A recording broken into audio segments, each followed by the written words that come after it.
Hey, Tanner James, DJ TJ with DJ TJ Training. You are listening to the Peak Period podcast. I am really excited that you have tuned in to listen to this. We have an awesome guest DJ. It is DJ Mike Melice. He is a very cool DJ, has a lot of awesome kind of suggestions and insights about you growing your business. So we talked about investments and some of the best investments that you can make.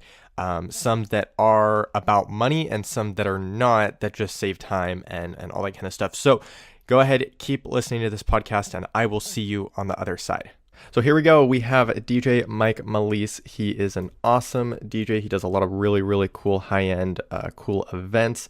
And so I am super excited to have him jump on the podcast. Today we're talking about some different kinds of investments that you can make as a DJ to make more money.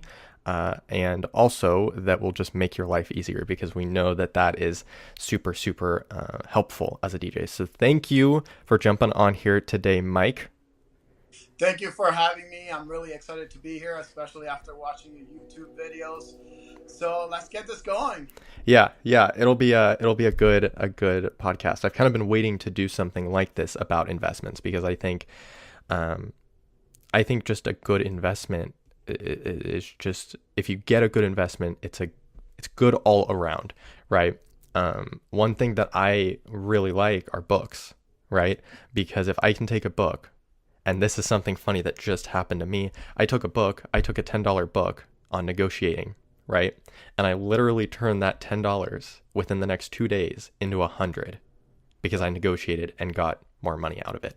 And like, that's a really good return, right? I mean, you spend $10 and you get $100 back.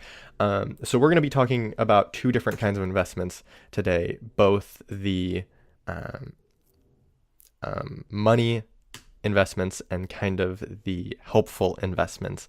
And Mike has a few different kinds of investments that he really likes. So go ahead, name your first good investment that you think all DJs should make. I think the one that all DJs should make is wireless uplighting. The reason for that is number one, is going to make you more money. I mean, that's what we're all here for. Yes, we like what we do, but essentially we can't continue to improve or get better without having the funds to do that. And we can't expand without having the funds. Right. And uplighting has really took it down to another level for me, because you can not only utilize uplights as decoration, but you can actually implement those and turn them into your light show for the entire event. Totally. And when you do that, it just takes you up to a whole nother level. So some par lights that have multiple purposes. Yeah.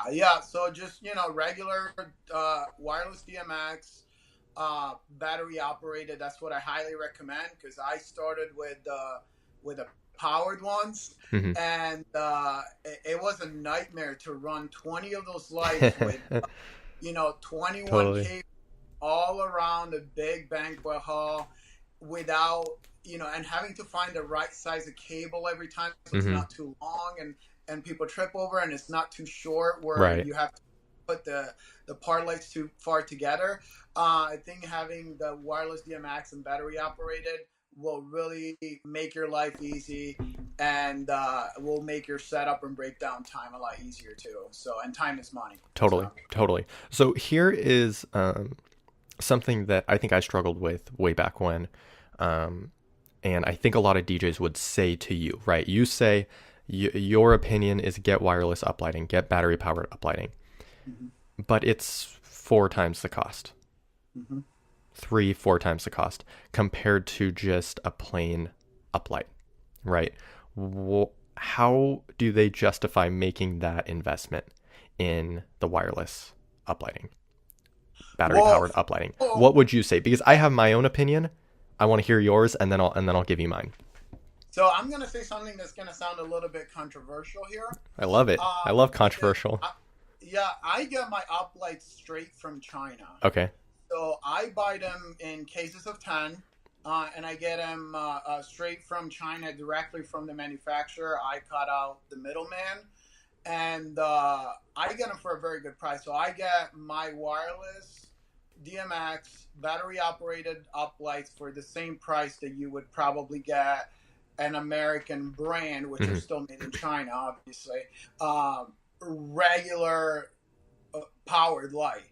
Hmm. So for me, is not it wasn't really about how to justify the Hmm. additional cost. For me, Right. it's really about finding where you can get that light for that price.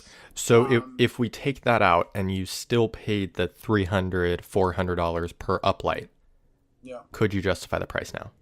I still think I could, because honestly, you're talking about hours of setup time Hmm. that you're cutting off, hours of breakdown time that you're cutting Hmm. off.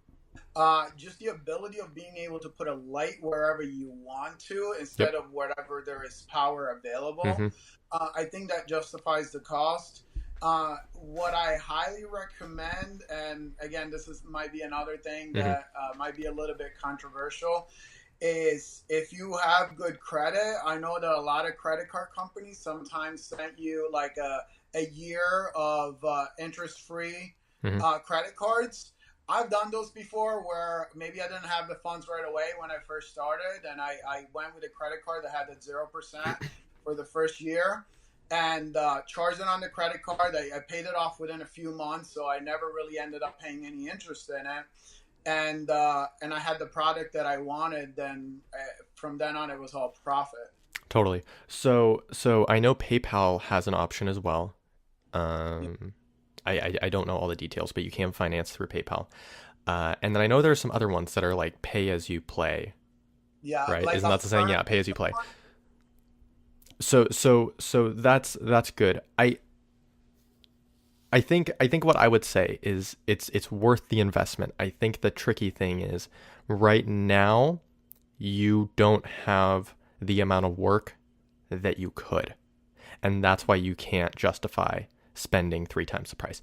But it's very possible that in the next 6 months your work picks up and then you're going to be wishing that you had the nicer uplights that you could just flick a button and put it down because now your time is much more valuable, you know. And I think that's something that right. Well, the funny thing that you said that is because a good friend of mine is actually going through that right now, and Mm-hmm. he has the non-wired one. Well, he has the wired ones, so the non-wireless ones, Mm-hmm. and I've been telling him to invest in some wireless ones, and finally, he's getting started. So he hasn't done any events where he needed to run 20 wireless 20 lights altogether. Uh-huh. So now that he's in that situation where he has to do it, he's almost freaking out, and he doesn't know how he's gonna Right. be able Right. to do Right. it. And unfortunately, I would let him borrow mine, but I have another event that same day. But it really does pay off at the end. I mean, it is. I know it's scary sometimes to make that big jump and to make that big investment, but I've never met a DJ who has purchased, wireless up lights with batteries and has Mm-hmm. really regretted it. I haven't met a person yet, and I'm yet. If anybody knows somebody, please feel free to share that person with me because And everyone that I know seems to be doing pretty and well with and them. that person either isn't busy enough or doesn't value their own time. It's one of the two. They Yeah, don't have enough work coming in that it's not worth it, or they can't. They just don't care about their time. Which, oh, if you don't have anything else to do with your time, yeah, your time isn't worth anything. When I was starting out, I was very like, oh, I'll do this and I'll do this and I'll do this, even though it was like over what I was being paid for. But I didn't have anything else to do with my time. So it was kind of like, well, I'll just be sitting at home. I won't be yeah, doing anything. But when you get busier, you can't do that all the time, you know? yeah, So maybe with wedding couples, you could meet with them 4 times before their wedding. Now you're one is sufficient because you don't have that time. And so it yeah, goes back to you're not busy enough. When you get really busy, you will wish that you had that extra time to go and relax, yeah, chill out, spend time with your significant other. I mean, that kind of stuff with your family. That kind of stuff happens over time once you get really busy, yeah. and and It's And also, once you get older too, because I mean, I remember when I was in my teens and 20s, hmm I didn't mind doing the extra work, but now, or going in super early, uh-huh, but now, I have a family, I'm married, I own a house, so uh-huh. every time that I spend out and every additional hour that it takes me to pack up my trailer or my truck is hours that I could spend with my family. So Exactly. I really value that. And let me Um, jump in there one more time. It's not only the setup time that yeah, you are spending, right? Because it is the time that you get to the venue early and plug in all the lights and all that. yeah, But when you're tired at the end of the night, you aren't wrapping cables like you should. You just wrap them up and throw them in. You yeah, aren't doing everything the best way. And yeah, I'm a victim of this. I get it and I wrap them up and I throw them in and then I have to spend an hour the next day yeah. unwrapping them, cleaning them up, doing it all. If you don't even have wires, you don't even have to worry about it. You're done. You get it, you put it in the case, you plug in the charger and you're good to go. Yeah, you just have to remember to plug them in and charge them before you leave here. Right.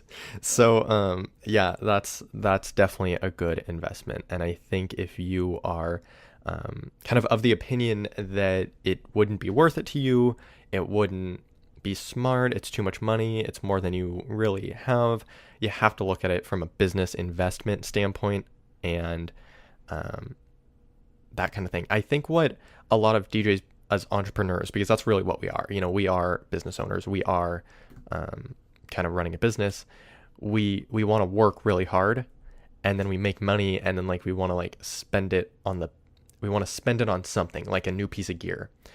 And really, what you need to be doing is spending that on like an uplight, like a battery powered uplight, right? So then it saves time, and then you can get back home and spend time with your family, Yeah. which is the whole point of why we're kind of doing this, so that we don't have to be reliant on something else and we get to spend more time with them, right? Yep. Okay, next tip or next investment. Okay. Are we still doing as far as the return on investment, or are we Doesn't matter. doing? Okay. Totally up to you. Um, the next one, I brought one with me, and these are they're called the donor dongles. Donor is spelled DONNER. Mm-hmm. You can get these things from Amazon. These will turn any of your lights into a wireless DMX light.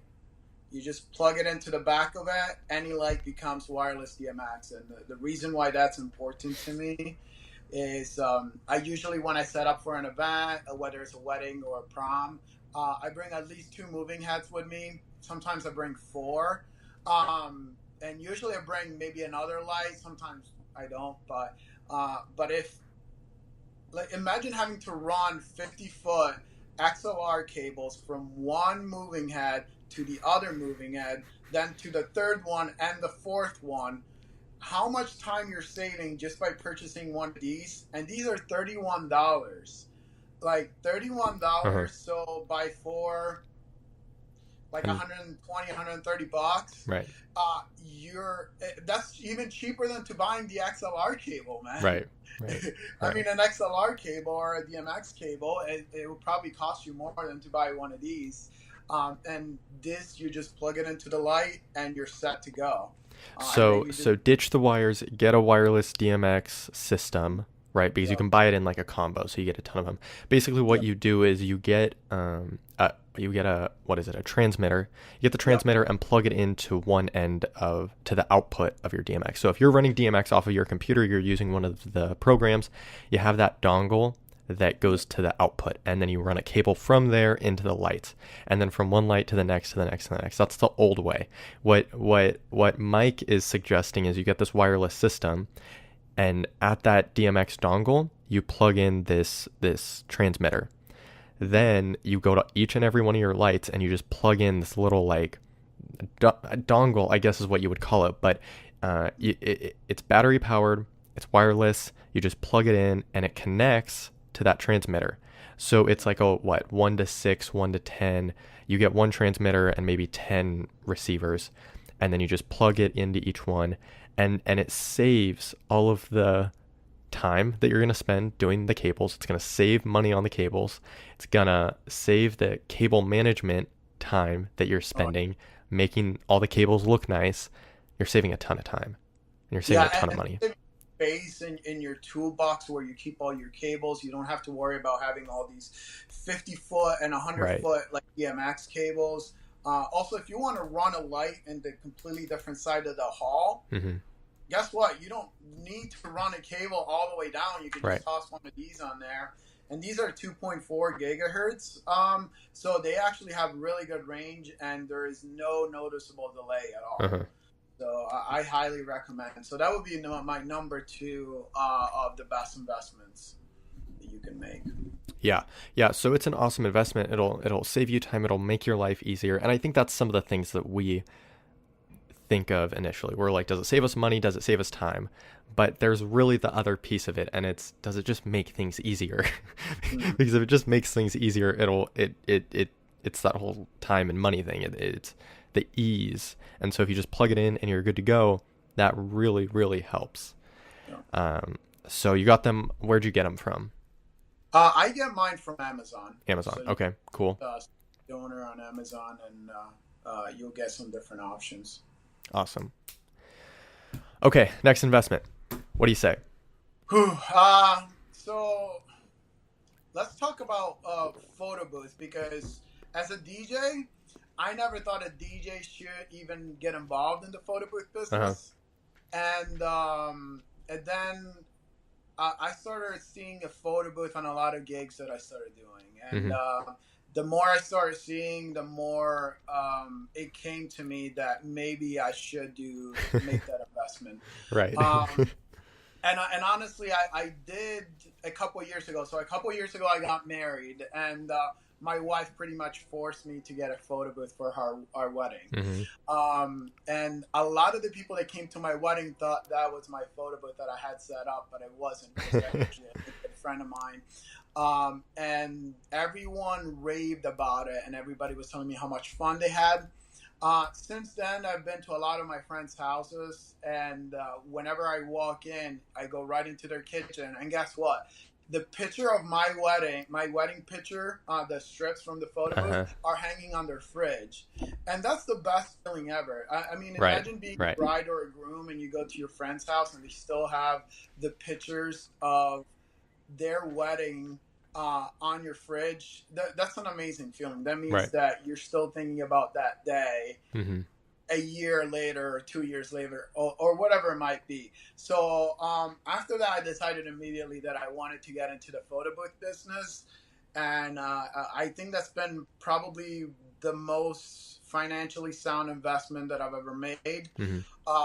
And since then, I've actually built photo booths for a few friends of Uh-huh. mine too.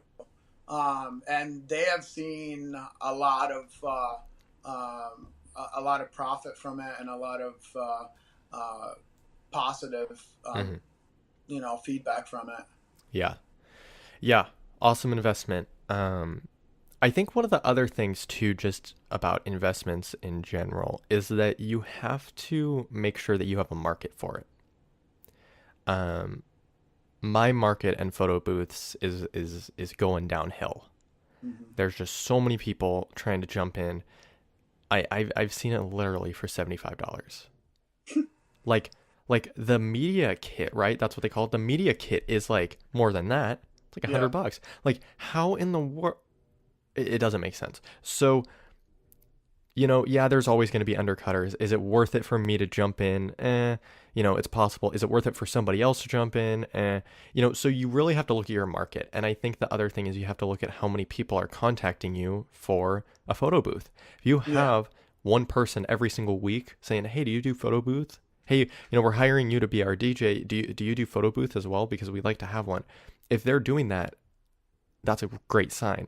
But Yeah. if they aren't, and then you're like, I'm going to get into photo booths because people will buy it, but you don't have any requests for it, it's not a very good Yeah. investment. You need to have some requests at least.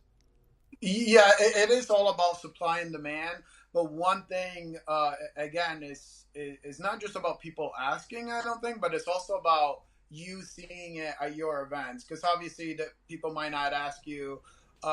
because they might have hired him before you. Who Mm-hmm. knows? But you might show up at, let's say you do 50 to 100 events a year, and 20% of them have a photo booth. Mm-hmm. To me, that would be a good enough reason to get one. Obviously, Mm-hmm. if you're doing 100 events a year and 1% of them have a photo booth, then you're going to have a tough time selling Mm-hmm. it. Mm-hmm. But if a good portion, I mean, it doesn't have to be 50%, obviously, but if a good 20, I want to say 15 to 30% of them have it, I think it would be a good investment, because you'll be getting your money back within a couple months. Totally. So Mike and I were talking before we jumped on here, and one of the things that came up was selling the upgrades, selling it to the client. Because if you can't sell your photo booth to the client, it's going to sit there and collect dust. If Yep. you can't get them to say, yeah, we want that photo booth, it's going to go there. And it's so crucial with photo booths, because everybody can have a photo booth now with their Yep. iPhone. I mean, I've seen it time and time again where people just come and set up an iPad or a laptop and just point it at a wall that says, whatever it is, happy birthday, congrats, prom, and take pictures there and call it a photo booth. So you have to be able to sell it to the clients. You have to be able to get in there and say, hey, look, I know that you're thinking of having a photo booth. I'd love to show you this kind of option in our photo booth. What you get with this are the actual physical prints that you and your guests will be able to take home. And what we do is, we take a copy and then we put it into what's that called? Like a photo book. And then we give you that with all the different prints on there. You get a USB drive as well, so that you can look at it Yep. on your phone. But your guests actually get to take home a physical print with, 2 or 3 pictures of themselves on it. And Yep. you can have whatever you want printed at the bottom. You can have, blank, blank, blank prom, the high school prom, whoever, Sweet 16, Chris and Katie's wedding, whatever it is, you can have that printed at the bottom. So then your memories are taken all the time. And you know what just happened with me is, at my wedding, my friend, we had a photo booth, and I just went into my friend's house 2 years after the wedding, and the print was still hanging on the wall. So it's what guests actually get to remember about Yep. the event. Okay, that changes things now. Now it's Yeah. not, do you want a photo booth? It's X. It's this And much money. glad that you said that, because one of the things that I keep seeing all the time, I think the biggest mistake that a lot of DJs make Mm-hmm. is selling a product for what it is, instead of selling a product as an experience. Totally. So, especially with a photo booth, you could say, "Here, I have this photo booth. Do you want it?" And you can, most people know what a photo booth is, so like that's what they're gonna picture in their head. Right. But selling it as a whole experience, just saying, I will make a 4x6 custom template Yep. with colors of your wedding and your wedding Mm-hmm. theme and Love your it. names on it. I will get you a scrapbook where my assistant will print an extra copy for you guys to keep, Mm-hmm. and we'll make sure all your guests sign it for you, and you Mm-hmm. get that at the end of the night. Selling them on the experience that they're going to walk into their friend's house a year later and see that picture hanging on the fridge, Yep. you know, or just say, I want to sell you a photo booth. Obviously, there's multiple ways that you can sell things. And I've been, a salesperson my whole life. I sold insurance. I sold cars. I sold pretty Mm-hmm. much everything. And one thing that they always teach you is feature, product, benefit. Mm-hmm. So you want to make sure that you not only tell them what it is, but also what it does, but most importantly, how it benefits them. Right. So I have 2 things right now. The first one is, I think a lot of DJs sell themselves incorrectly.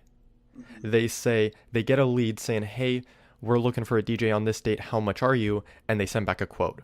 They send back I'm this much, and that's it. And don't say another thing. They don't ask about their event. They don't show any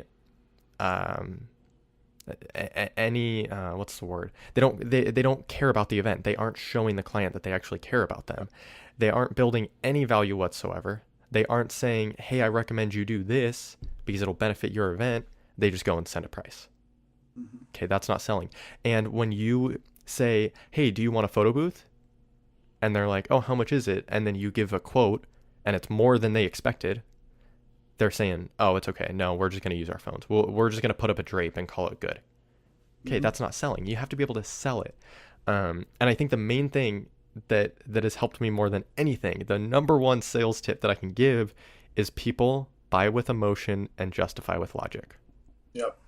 So they will buy what you're saying. Look, your guests will take these things home and keep it on their bulletin board for years to come. And that just happened with me, with my friends at my wedding. My wedding was 2 years ago, and I just went over to my friend's house, and that 4x6 was hanging on their fridge. Still, they had that great of a time. And you'll get a photo book with X, Y, and Z, and you get the digital copies of it, right? Yep. So you just built them up on emotion. You just made them feel good. You're kind of feeding their ego. Hey, look, Yep. this is what you get, X, Y, and Z, and then this is the logical part. It's only this much, and you get to move it wherever you want in the room and whatever. But you gotta go after emotion. Yeah. And I think what you said about experience, yeah, that's exactly it. It's the experience. So really, really good. Okay, one last tip. What's your last tip? Uh, uh, there's a lot, so it's kind of hard to narrow them down. Other thing, I know we talked about two different ones. I mean, one is branding, and I know you have your own episode about branding and Uh-huh. stuff like that. So let's talk a little bit about one thing that has really helped me out is having a good microphone system, Oh yeah. especially when you do weddings and a special event and. Most importantly, like private events that pay well. Uh-huh. You want to be able to have a good mic system, which includes a good mixing board. Mm-hmm. To me, it includes at least a couple of good wireless microphones Mm-hmm. and possibly a range extender. So I use one of those shark fin range extenders, and that overpowers a lot of the cell phone signals and a lot Mm-hmm. of signal that sometimes you go into a venue that might have their own microphone system. Right. So I'm able to overpower that to the point where you don't get any cutouts. Mm-hmm. With the mixing board, I'm able to cut off any feedback, so it has feedback suppression built Mm-hmm. in. And the microphones themselves sound very, very clear and have a pretty good range. So, to me, that's very important, especially for weddings. So what microphones do you use? Uh, I know you have the Shure Shark Fin, but what else? What box receiver and go ahead. Oops, sorry, No you worries. were cutting out. Go ahead. So I use the Sennheiser. Mm-hmm. I think is the G100, G3 100 series, and I have a few of those. So I believe I have three handhelds, and then Mm-hmm. I have a couple of lapels too that sometimes I use as wireless speaker Right. Right. system. Um, and those have worked really well for me. The As far as the shark fin, That's I just a think it's Shure, probably right? no, it's a D fin. I forgot what the brand is. Um, I actually talked to Ben Stoy for those of you that know Yeah, Ben. Ben. He really knows his stuff. So I got that from him, and it has worked out really, really well for me. And then usually you have to get some type of antenna splitter. Mm-hmm. And the antenna splitter is probably the most expensive part, so which is crazy. But So this is the hard thing. DJs are gonna say, "Well, but my clients don't want to pay for a wireless microphone like that, and it's expensive, and it is expensive. I mean, it is yeah, an expensive investment. It is. It's hundreds and hundreds of dollars. What it was 600 for the microphone, and then I don't even know how much a fin is, but you're talking a pretty good investment for one wireless microphone, yeah, and usually I bring more than one too. right? So I understand that, and obviously I've been there too, where I didn't want to make the investment. and the microphones, just because I didn't think it was going to make me a better DJ, Right. and I didn't think I was going to be able to sell a better microphone, Mm-hmm. because everybody has a microphone. How do you explain the difference between a good and a bad microphone to a customer? The quick answer to that is really you just don't. The thing with microphones is going to make you look good when things like having cutouts or having feedback Right. don't happen to you. It is the most embarrassing thing in the world, because obviously I've made mistakes in the past. I've been doing this for 15 years. I've made a lot of mistakes, and that's why, I came out better. Um, but it is the most embarrassing thing in the world when you give somebody a microphone to do a speech or a toast, or to say something, Totally. and you get cutouts, and or they're too close to the speaker and they get a lot of feedback. It just makes you look like an amateur. I don't know where I So read it online somewhere. It was probably in some forum a few years back, and it was talking about wireless microphones, and they said they were outside doing some event, and the microphone took feedback, took the wrong signal from like the the police nearby. It took their whatever signal thing for their I can't even think of the word, but it took theirs and started interrupting the ceremony. I'm like, oh, it's horrible. Like that is exactly what you don't want. So don't buy the cheap microphones that run off one signal and that's it. Get one that scans and chooses. yeah, you want to make sure you get like a UHF microphone Right, that right. you have some good options there.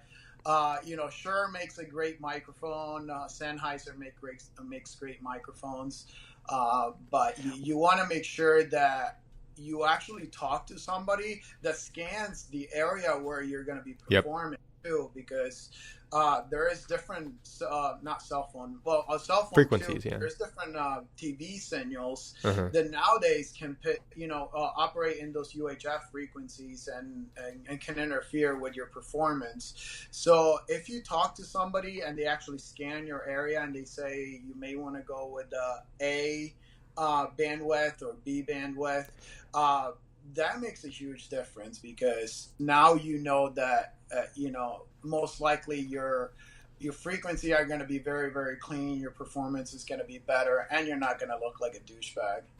So what Mike's what he's talking about is that you can, with the nicer microphones,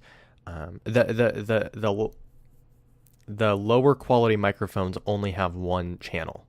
It runs off this channel and that's it. The nicer ones, actually, when you get to the venue, you can hit a button and it scans a bunch of frequencies that are available, and then it picks the best one and says A9 is the best frequency band channel to be on.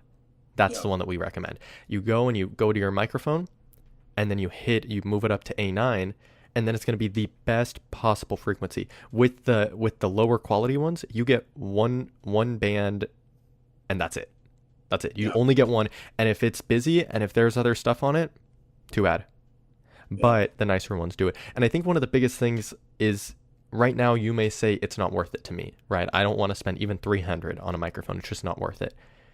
When you get feedback from that $40 microphone that you bought, Yeah. you will be thinking, I would do anything to not have this. I would spend double the amount right now to not have this feedback, because it makes you feel horrible Yeah, when you it want happens. to hide under a table. I've been No joke. talking to friends of mine. You want to go outside and start barfing because like Yeah. it's the worst feeling. And we talked about selling the microphone. I think there is a way to sell it. I think there's an awesome way to sell it. Right? When somebody says, "Hey, do you have wireless microphones?" Yeah, we do. They're reliable and it won't drop out. Your guests will not have any dropouts. When your best man is giving a speech, everybody in the whole entire room will be able to hear it. There won't be any feedback. There won't be any dropouts. There won't be any um, uh, interferences, because I have a quality wireless microphone and I spent a lot of money on it, and it's quality. It's top of the line and it works. Yeah. They're booking you over any other DJ. They're going to book you because you put it into their perspective. You didn't say, oh yeah, it scans 90 channels and it picks the best frequency or whatever. You say, look, it won't happen because it scans, it picks the best one, and you don't have to worry about it. That's how you sell the wireless microphone. Yeah, exactly. And a lot of people don't know anything about microphones. They, obviously a bride and groom shopping for a DJ, they're gonna think all microphones are Yep. pretty much the same. Yep. So, it's all about educating your customers. So obviously, when you get a phone call, the first thing you want to do is have an answer on why you're the right pick for them. Like Right. if you're a DJ and you don't know the answer to the question, why should we pick you over your Why do competition? you charge so much? You're 2-3 times the price. If you don't have those answers, you need to like write them down right now, because those are the questions that you're going to get asked all the time. And if you don't have an answer for it, you need to find the answers Yep. and at least break it down into like 4 or 5 different points on why people should hire you. Yep. You should at least have between 3 and 5. And please don't make them. I have speakers that are 136 decibels. Yeah, exactly. What the heck does that even mean? You don't even know what that means. Okay? Yeah. Like if you can't explain what you're saying in to a kindergartner, don't say it. Make it simple. Yeah. Mine, I say I make memories. Yeah. I make memories for you and your guests, and they will not forget your event. Bam. They're like, oh, we haven't had any other DJ say that. Yeah. So that is how exactly you pick 2, 3, 4, 5 things and just bring it out, because people will say it. Why are you worth that? I could get the same DJ down the street for, however much. Happens. Yeah, I get that all the time. Yep. That's pretty funny that you mentioned that, because I do get that all the time, saying, well, this guy is going to do it for this much, and well, let's look at that real quick. Who was this person? Is it a family friend, or is it like a professional with 15 years of experience, Right. who has won multiple awards, who has been featured on 6 national magazines, Mm-hmm. and has the top of the line equipment that won't fail during your event? Or is it Bob from down the street? Because there's a huge difference, just like when you walk to McDonald's and then you walk to a family-owned steakhouse. Totally. You're going to get a different level of service and different quality of food. And before we jump off here, I want to say one more thing about that. There are 2 types of clients. Mm-hmm. There is quality seeking clients. They want the best. They want quality. Price is not the option. Price is not the problem. They just want a quality experience. And then there are clients who are all about price. Yeah. They want the best deal. They don't care about your business being sustainable. They want the best deal. They want to save money. That's all they care about. And if they could find a DJ for $50, done. They don't care about you coming in with 90 channels on your microphone and wireless DMX that helps you do this. And they don't care about your selling ability. They want price. And there is no way to convert them. Yeah, and that's completely fine. And that's why there is other DJs out there Mm-hmm. that will benefit from having a client like that. And I let people know, sometimes not everybody is the perfect fit for Mm-hmm. what I do. And I'm okay with it. Right. It used to be that I used to have a hard time saying no to people, and I would try everything that I could, to make it work for them. Uh-huh. But once you get a little bit of experience under your belt, and also once you believe in yourself more, you'll be able to ask for what you're worth. Mm-hmm. And if you want to help a person out from here every once in a while, that's fine too. There's nothing wrong with that. But make sure that you remember that, especially, and that's another thing, is every once in a while I get those nonprofit organizations. Oh, I love it. So the funny thing with that is, and that's one thing I want to share with the world, is a nonprofit does not mean that they don't have money to pay for a DJ. Mm-hmm. And that just means that they don't pay taxes. So as a company, a lot of the nonprofit organization, the CEOs make $250,000 or more. So they should have, a budget for a DJ. Right. And, so keep that in mind. There's a budget for everything, and everyone has their own opinion about how Mm-hmm. much something should cost. But if you educate somebody, things change. So I have an a graphic, I guess, and it's two revolving circles, and it has like different like points on the circles. And the first one is if you hire bad entertainment, and at the top it says bad entertainment, and then like it goes in a circle, right? And the next stop is like bad reviews, and then the next stop is low anticipation, and then the next stop is lower budget, and then the next stop is bad entertainment, and it goes in a circle. Because if you hire bad entertainment, people will leave early, they won't be as satisfied, it'll go bad, whatever, and then less people come the next year. Well, now you have to drop the budget, now you have to drop the entertainment because you can't spend as much. Well, on the other side, it's great entertainment, leads to high anticipation and good reviews, leads to more ticket sales, higher budget, which then goes in a circle, and you start making more money and you get more profit. You make more money out of it. Yeah, you're going to spend more on entertainment, but you're going to make more.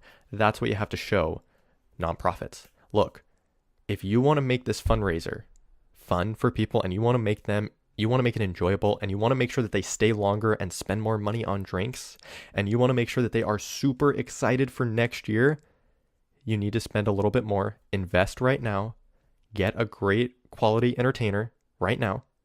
Next year, you'll make more money, and the next year, it'll just keep coming in. The anticipation will grow, and you will have a great fundraiser every single year because people are excited.